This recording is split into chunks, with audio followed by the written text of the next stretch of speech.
अस्सलाम वालेकुम, मेरा नाम डॉक्टर लीना बशीर है। मैं कंसल्टेंट गायनेकोलॉजिस्ट हूँ।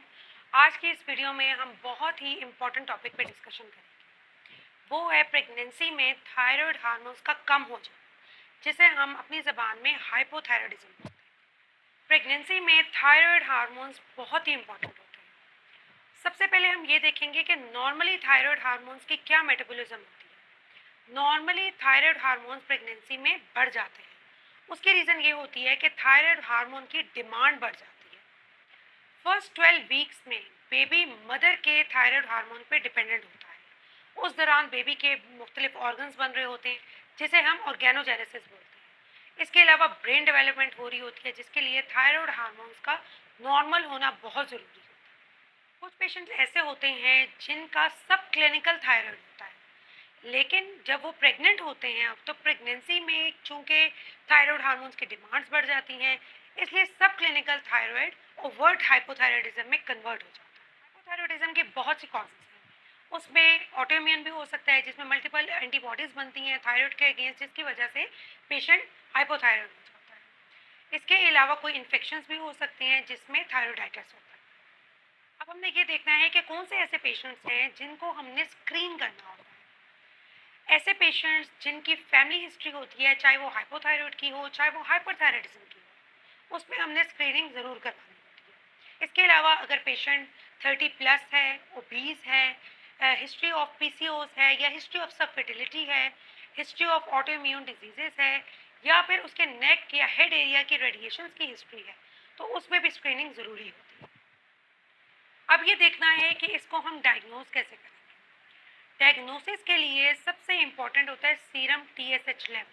अगर सीरम टीएसएच लेवल रेज्ड है तो हम फ्री T3 और T4 लेवल्स भी करवा लेते हैं। अब आ जाते हैं इसकी ट्रीटमेंट पे। Treatment is very important. कुछ पेशेंट्स ऐसे होते हैं जिनको हाइपोथायराइडिज्म प्रेगनेंसी में डेवलप हुआ होता है। उसमें हम थायराइड लेवल्स चेक करवा के उसके अकॉर्डिंगली डोज को एडजस्ट करवाते हैं, और हर ट्राइमेस्टर में मतलब एवरी 3 मंथ हम उसके थायराइड लेवल्स चेक करवाते हैं और डोज को एडजस्ट करते रहते हैं। इसकी मैनेजमेंट में हम मेडिकल स्पेशलिस्ट को भी इन्वॉल्व करते हैं। ऐसे पेशेंट जो ऑलरेडी थायरॉक्सिन ले रहे हैं, उनकी डोज को हमने इंक्रीज करना होता है, वो भी हम लैब टेस्ट करवाने के बाद डोज को एडजस्ट करते हैं।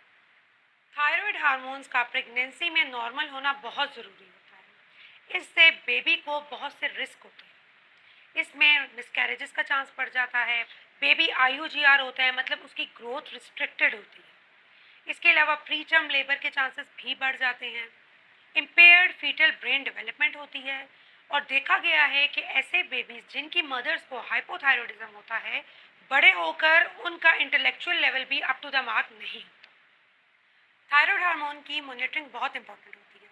हर ट्राइमेस्टर में हमने टीएफटीज करवाने होते हैं, जिसमें हम डोज को इंक्रीज या डिक्रीज कर सकते हैं। इसके अलावा बेबी की मॉनिटरिंग इज़ वेरी इंपॉर्टेंट। उसके हमने ग्रोथ स्कैन्स कराने होते हैं। 32 वीक्स के बाद हम डॉपलर भी करवाते हैं, क्योंकि आईयूजीआर का रिस्क होता है। ऐसी पेशेंट्स जो ऑलरेडी थायरॉक्सिन ले रही होती हैं, उनकी डिलीवरी के बाद भी उनकी डोज को प्री प्रेगनेंसी डोज में एडजस्ट किया जाता है। मैं उम्मीद करती हूँ कि ये वीडियो भी आपके लिए बहुत हेल्पफुल साबित हुई होगी, और हाइपोथायराइडिज्म से रिलेटेड जितने भी क्वेश्चंस हैं आपके क्लियर हो गए होंगे। लेकिन अगर आपकी और भी क्वेरीज हैं तो प्लीज़ मुझे कमेंट बॉक्स में ज़रूर बताइएगा। अगर आप और भी टॉपिक्स में डिस्कशन चाहते हैं तो कमेंट बॉक्स में ज़रूर कमेंट करें। प्लीज़ इस वीडियो को लाइक करें, सब्सक्राइब करें, और अपने तमाम फैमिली फ्रेंड्स के साथ शेयर करें, ताकि वो भी भरपूर तरीके से फ़ायदा उठा सकें। Thank you.